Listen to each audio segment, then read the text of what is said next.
வணக்கம் நல்லுள்ளங்களே. இந்த வீடியோவில் லைவில் மோஸ்ட்டாக வர பிகினர்ஸ் கேட்கக்கூடிய அப்படின்னா ட்ரேடர் ஆகிறதுக்கு என்ன பொருள்லாம் தேவை ப்ரோ, என்னெல்லாம் இருந்தால் நான் ட்ரேடர் ஆயிடலாம் அப்படிங்கிறது குயிக்காக அதை பார்த்துடலாம். சமைக்கிறதுக்கு என்னெல்லாம் தேவை அப்படிங்கிறது நம்ம சமையலை ஸ்டார்ட் பண்ணுறதுக்கு ட்ரேடர் ஆகிறதுக்கு இந்த மாதிரியான ஒரு டிமேட் அக்கௌண்ட் தேவை.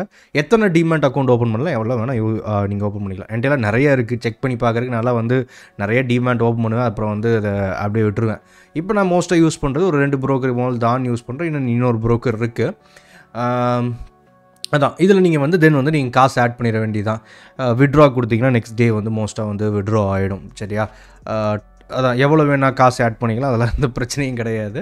தென் நீங்கள் stocks and commodity or few option and ஃபியூச்சர்ஸில் நீங்கள் trade or investment. Option future invest பண்ண முடியாது, ஸ்டாக்ஸ் மட்டும் தான் இன்வெஸ்ட் பண்ண முடியும். ஆர் கோல்டு, ETFs, மியூச்சுவல் ஃபண்ட்ஸில் நீங்கள் இன்வெஸ்ட் பண்ணலாம் டேரெக்டாக.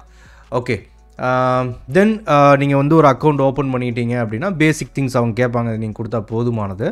அடுத்தது இந்த அனாலிசிஸ். இதில் தான் எல்லாருக்கும் நிறைய யூடியூப் வீடியோ பார்த்துட்டு இன்க்ளூடிங் மீ, நானும் ஸ்டார்ட் பண்ணும்போது நானும் பார்த்துருப்பாங்க இல்லைங்களா. ஒரு 6 வருஷம் 7 வருஷத்துக்கு முன்னாடி நான் எப்படி ட்ரேடிங்குள்ளே வந்தேன்னா, நானும் காலேஜ் முடித்தேன், ட்ரேடிங் நல்லா இருக்கே இது அப்படிங்கிற மாதிரி நானும் ஸ்டார்ட் பண்ணது தான். நான் என்ன பண்ணுறேன் அப்படின்னா, நான் ஸ்விங் ட்ரேட் பண்ணுறேன், இன்வெஸ்ட் பண்ணுறேன், அது போக ஆப்ஷன் செல்லிங் பண்ணுறேன். சரியா? அங்கே ஒன்றும் இங்கே ஒன்றும் ஆப்ஷன் செல்லிங் மந்த்லி ஒன்ஸ், அதில் ஒரு பொசிஷனல் ட்ரேட் தான் எடுப்பேன். இன்ட்ராடேலாம் மோஸ்ட்டாக பண்ண மாட்டேன். ஆப்ஷன் பையிங் எனக்கு பர்சனலாக பையிங் நான் பண்ணுறது கிடையாது, எனக்கு ஒத்து வரல. அதனால் நான் பையிங்கை விட்டுட்டேன். Only option selling and portfolio hedging பண்ணுவேன், ஸ்விங் ட்ரேட் பண்ணுவேன். எனக்கு மோஸ்ட்டாக எனக்கு எது நல்லா ப்ராஃபிட்டபுளாக இருக்குது அப்படின்னா இன்வெஸ்ட்மெண்ட் அண்ட் ஸ்விங் ட்ரேட். இது நல்ல ஒரு ப்ராஃபிட்டபுளாக போகுது.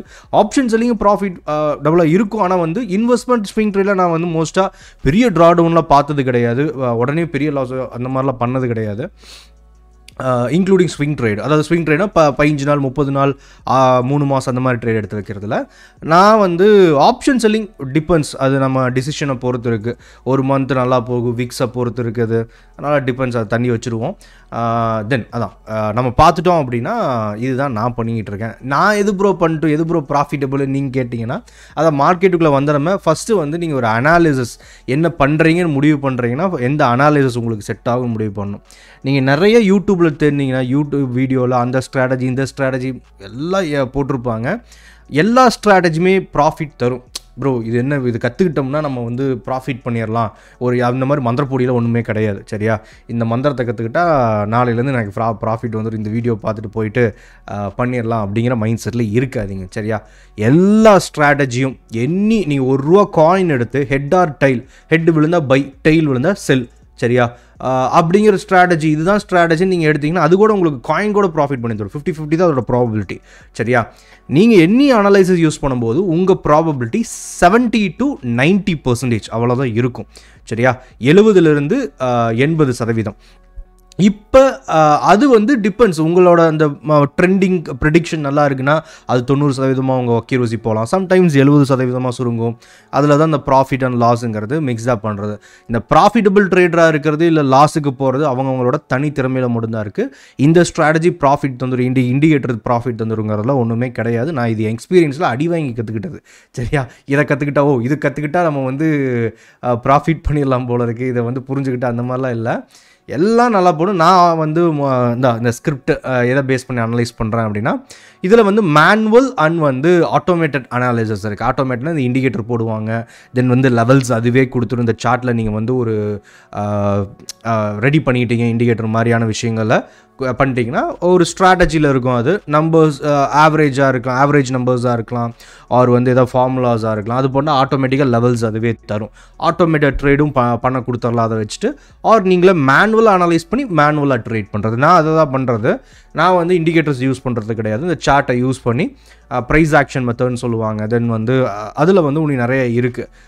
ஃபிபனாச்சி லெவல் அது இதுலாம் இருக்குது, வேவ் தியரிஸ்ன்னு அந்த மாதிரியான கான்செப்டில் தான் நான் அனலைஸ் பண்ணுறேன். என்னோட அக்யூரசி தான் 80% ஆவரேஜ் வச்சுக்கோங்களேன். அதுக்குள்ளே தான் இருக்குது, குறையலாம் அதிகரிக்கலாம், டிபெண்ட்ஸ். அது வந்து என்னோட ட்ரெண்ட் ப்ரெடிக்ஷனை பொறுத்து, தென் என்னோட டிசிஷனை மேக்கிங் பொறுத்தது நான் ப்ராஃபிட் ஆர் லாஸ் பண்ணுறது. சரியா? எல்லா அனலைசஸுமே ப்ராஃபிட்டும் தரும் லாஸும் தரும். எப்படி லாஸை குறைக்கிறது, ப்ராஃபிட்டை இன்க்ரீஸ் பண்ணுறதுங்கிறது மட்டும்தான் அந்தந்த ட்ரேடரோட எதிர்காலம் அப்படிங்கிறது இருக்குதுன்னு வச்சுக்கோங்களேன். Decision making. ஓகே, அதில் வந்து இது நமக்கு தேவையானது என்ன அப்படின்னா ட்ரேடிங் வியூ. இந்த சார்ட் ஃபஸ்ட்டு ஏதோ ஒரு ப்ரோக்கரில் அக்கௌண்ட் ஓப்பன் பண்ணிக்கணும். தென் வந்து இந்த ட்ரேடிங் வியூன்னு சொல்லுவாங்க. மோஸ்ட் ஆஃப் த ப்ரோக்கர்ஸ் இப்போ வந்து நான் யூஸ் பண்ணுற எல்லா ப்ரோக்கருமே ட்ரேடிங் வியூ ஃப்ரீவாக தந்துடுறாங்க. ஏன்னா சப்ஸ்கிரிப்ஷனில் எடுப்பாங்க. Trading view subscription, watch list add பண்ணுறதுக்கு ஆடு வருது, அதுன்னு அதெல்லாம் எதுவுமே தேவை கிடையாது. நீங்கள் ஜஸ்ட்டு வந்து ஒரு ப்ரோக்கர் ஏதோ ஒரு ட்ரேடிங் வியூ ஃபீச்சர்ஸ் இருக்கிற ப்ரோக்கர்கிட்ட நீங்கள் அக்கௌண்ட் ஓப்பன் பண்ணிக்கிட்டிங்கன்னா தென் அவர்கிட்டயே வந்து உங்களுக்கு ட்ரேடிங் வியூ ஃப்ரீ அந்த இது கொடுத்துருவாங்க. சரியா? நீங்கள் டேரெக்டாக இதிலே சார்ட்லேயே இங்கேயே பை அண்ட் செல் கொடுத்துருப்பாங்க. இங்கேயே டேரெக்டாக ட்ரேட் பண்ணிக்கலாம். ஆர் வந்து நீங்கள் சப்ஸ்கிரிப்ஷனில் வாட்ச் லிஸ்ட் இங்கே ஆட் பண்ணிக்கலாம். அதெல்லாம் எடுக்கணுங்கிற அவசியம் இல்லை. நான் எடுத்திருக்கேன். ஏன்னா நான் வந்து லைவ் பண்ணுறேன் இல்லைங்களா, லைவ் வீடியோ பண்ணுறேன் யூடியூப்பில். எனக்கு கொஞ்சம் வாட்ச் லிஸ்ட் அனாலிசிஸ் ஏதாவது ஆட் பண்ணுறதுக்குலாம் தேவைப்படும், ட்ரிகர் இருக்கலாம். நான் வந்து எடுத்துருக்கேன். நீங்கள் அதாவது சப்ஸ்கிரிப்ஷன் எதுவுமே எடுக்கணுங்கிறதில்ல. தென் நீங்கள் ஒரு வேளை வந்து ஆப்ஷன் ஃபியூச்சர்ஸ்க்கெல்லாம் போகிறீங்க அப்படின்னா அது ட்ரேட் பண்ணுறதுக்கு இந்த இது பண்ணுவாங்க, இந்த பே ஆஃப் அனலைஸ் பண்ணுவோம். இப்போ ஆப்ஷன் செல்லிங்லாம் பார்த்துட்டா பே ஆஃப் அனலைசஸுக்கு அதுக்கு தேர்ட் பார்ட்டி போவாங்க. அதாவது இப்போதைக்கு பார்த்தோம்னா சென்சிபுல்லு, அதுக்கப்புறம் வந்து இன்னொன்று இருக்கே, அது பேர் என்ன, மார்க் டெஸ்ட்டு, இந்த மாதிரி நிறையா வெப்சைட்ஸ் இருக்குது. சரியா? அவங்க வந்து இந்த மாதிரியான இது கொடுப்பாங்க, chart, payoff option features analyse பண்ணுற டேட்டாஸ் அண்ட் சார்ட்டு. என்னை பொறுத்தவரை அதுக்கும் சப்ஸ்கிரிப்ஷன்லாம் கட்டணுங்கிறது அவசியம் கிடையாது. ஏன்னா நம்ம ஏற்கனவே வந்து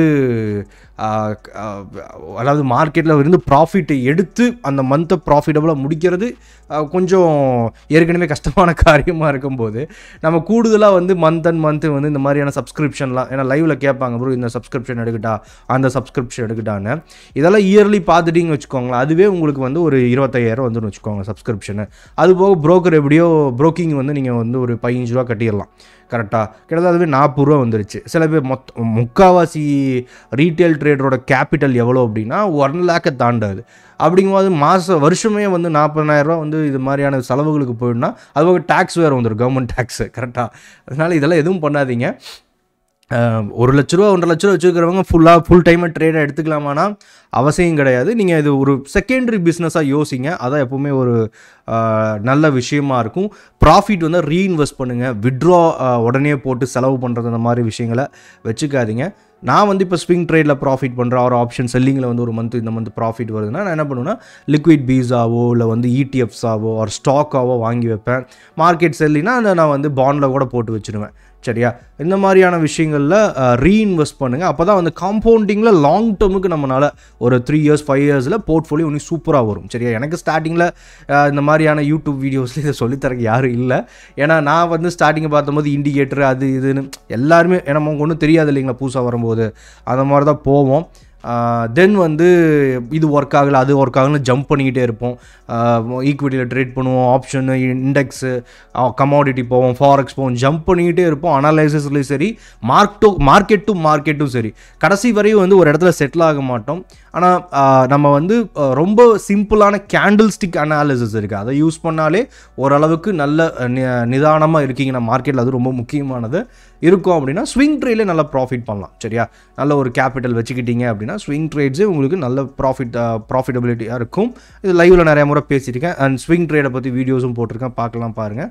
வேறு ஏதாவது இந்த பேசிக் டவுட்ஸ் இருக்குது, நம்ம வந்து இந்த மார்க்கெட்டில் புதுசாக வரவங்களுக்கு சமைக்க தேவையான பொருட்கள் என்ன அண்ட் எப்படி யோசிக்கணும் அப்படின்னு. இன்னொன்று முக்கியமானது என்ன அப்படின்னா நீங்கள் வந்து அதான் ஏற்கனவே சொன்ன மாதிரி ட்ரேடிங்கில் உங்கள் ரோலை முடிவு பண்ணிக்கோங்க. நீங்கள் ஸ்விங் ட்ரேடரா, இன்ட்ராடே ட்ரேடரா, இல்லை இன்வெஸ்டரா, அதில் வந்து நீங்கள் ஆப்ஷன் அண்ட் ஃபீச்சர்ஸில் எப்படி ப்ளே பண்ண போகிறீங்க, இன்ட்ராடேலையா இல்லை வந்து அதாவது பையிங்காக இருந்தாலும் என்ன சில டிசம்பர் கான்ட்ராக்டில் பை பண்ணுவாங்க, லைவில் கேட்டிருக்காங்க, பார்த்துருக்கேன். என்ன பண்ண போகிறீங்கிற ரோலை முடிவு பண்ணி, இல்லை நான் இன்ட்ராடே தான் பண்ண போகிறேன் அப்படின்னா அதுக்கேற்ற சரியான ட்ரேடிங் சிஸ்டம்னு சொல்லுவாங்க. சரியா? அதாவது ரூட் மேப், நீங்கள் என்னென்னலாம் பண்ண போகிறீங்க எதிர்காலத்தில், லாஸ் பண்ணால் எப்படி வந்து அதை வந்து ப்ராஃபிட்டபுளாக மாற்றுறதுங்க முதற்கொண்டு உங்களுக்கு ஒரு ரூல்ஸ் அண்ட் பிளான் இருக்கணும். சரியா? அதை தெளிவானது அதுக்கேற்ற மாதிரி வந்து ரெடி பண்ணுங்கள். அது ரொம்ப முக்கியமானது ட்ரேடருக்கு. நம்ம அடுத்த வீடியோவில் பார்க்கலாம். அதை ஏற்கனவே சொன்ன மாதிரி டவுட்டை வந்து கமெண்ட் பண்ணுங்கள், லைக் பண்ணிக்கோங்க.